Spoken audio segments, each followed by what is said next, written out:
सभी फ्रेंड्स को मेरा प्यार भरा नमस्कार। आज के इस वीडियो में हम जानेंगे कि माँ अन्नपूर्णा की व्रत कथा क्या है।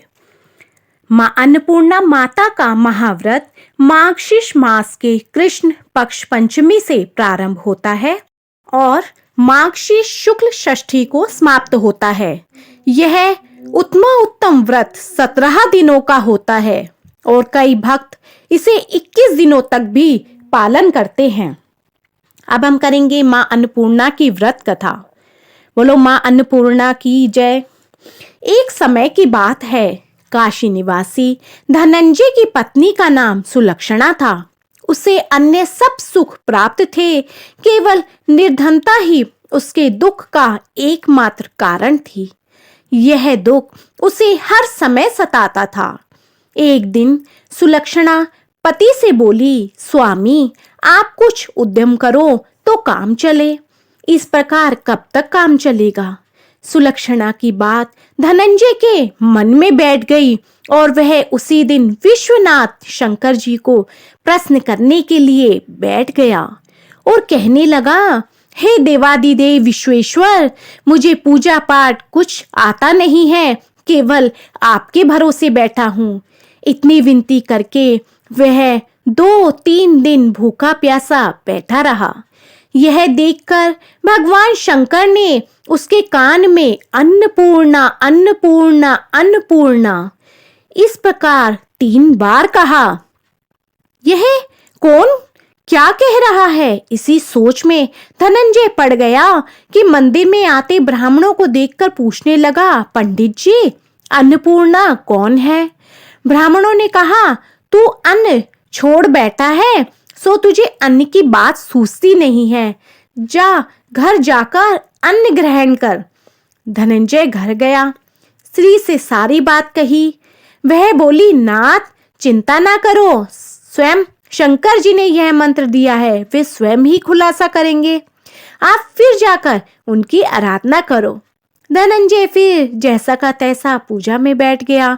रात्रि में शंकर जी ने आज्ञा दी और कहा, तू पूर्व दिशा में चला जा।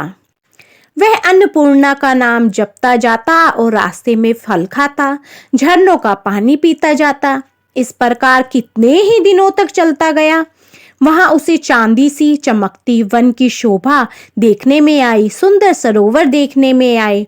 उसके किनारे कितनी ही अप्सराएं झुंड बनाई बैठी थी। एक कथा सुनती और सब मिलकर मां अन्नपूर्णा इस प्रकार बार बार कहती थी। यह अगहन मार्गशीर्ष मास की उजली रात्रि थी और आज से ही व्रत का आरंभ था। जिस शब्द की खोज करने वह निकला था, वह उसे वहां सुनने को मिला। धनंजय ने उनके पास जाकर पूछा, हे देवियों, आप ये क्या करती हो? उन सब ने कहा, हम सब मां अन्नपूर्णा का व्रत करती हैं। धनंजय ने, व्रत पूजा करने से क्या होता है? यह किसी ने किया भी है? इसे कब किया जाए? कैसा व्रत है? इसकी क्या विधि है? मुझे भी विस्तार से बतलाइए।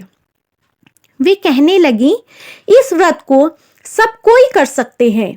21 दिन तक के लिए 21 गांठ का सूत लेना चाहिए।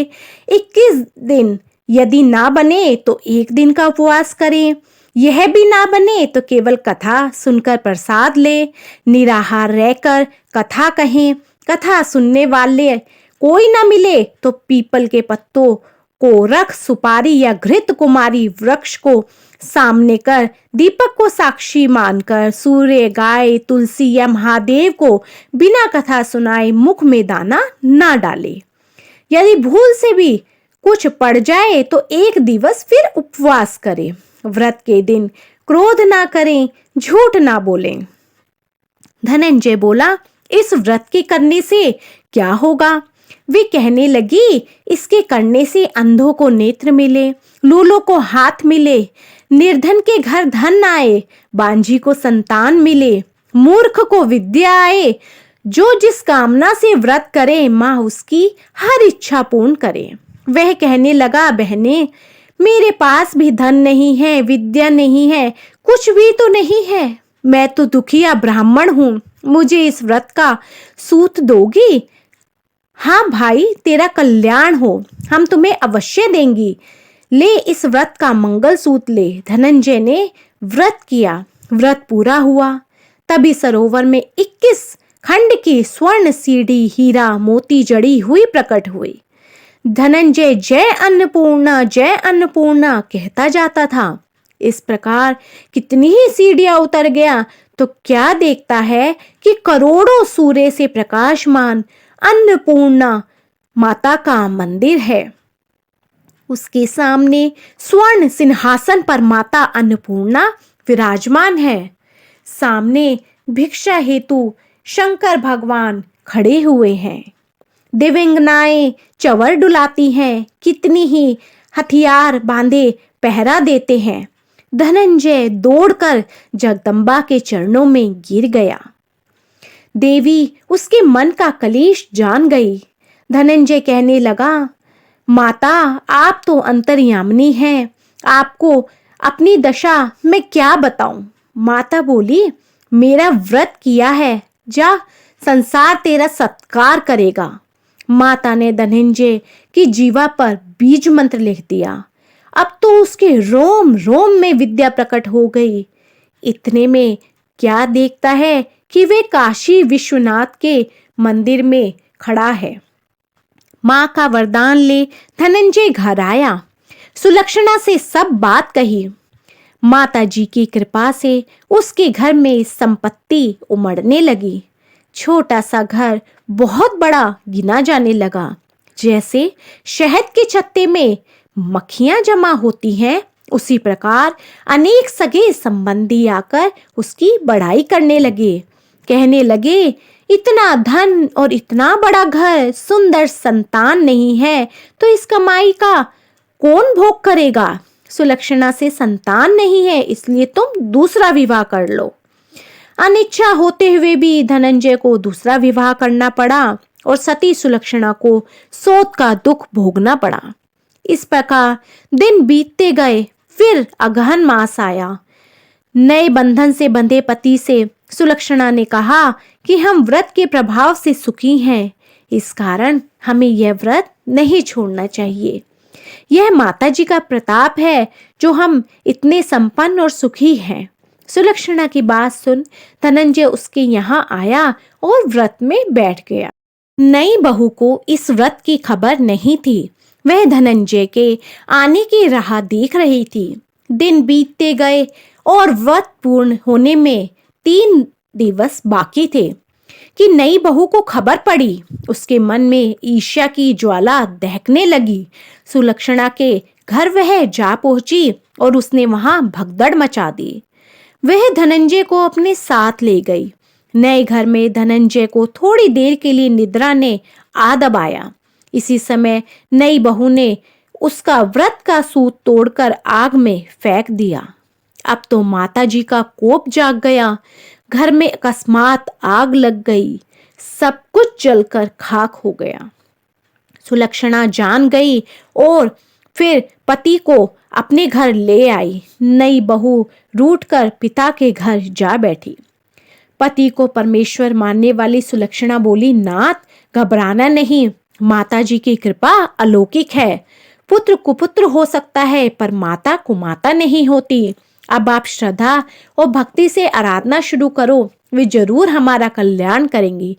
धनंजय फिर माता के पीछे पड़ गया। फिर वही सरोवर सीढ़ी प्रकट हुई, उसमें मां अन्नपूर्णा कहकर वह उतर गया।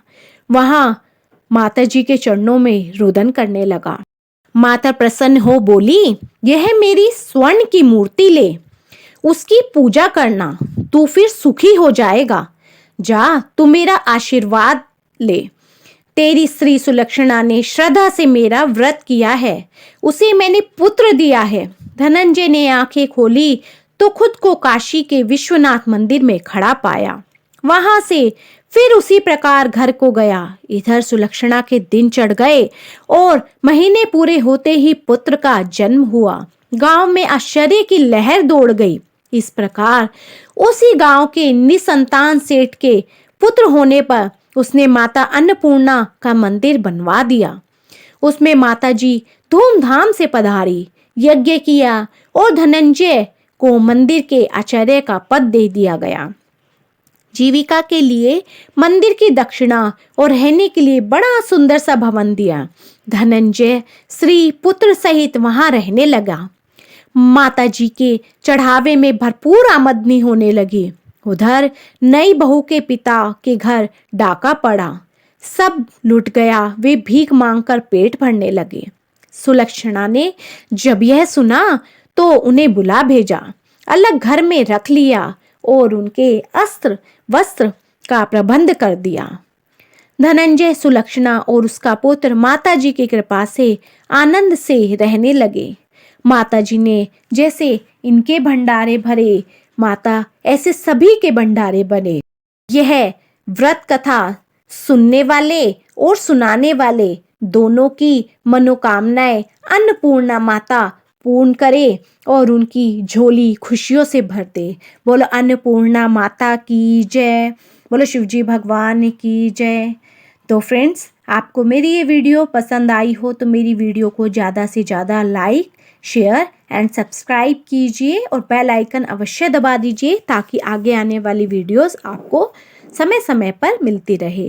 बोलो अन्नपूर्णा माता की जय।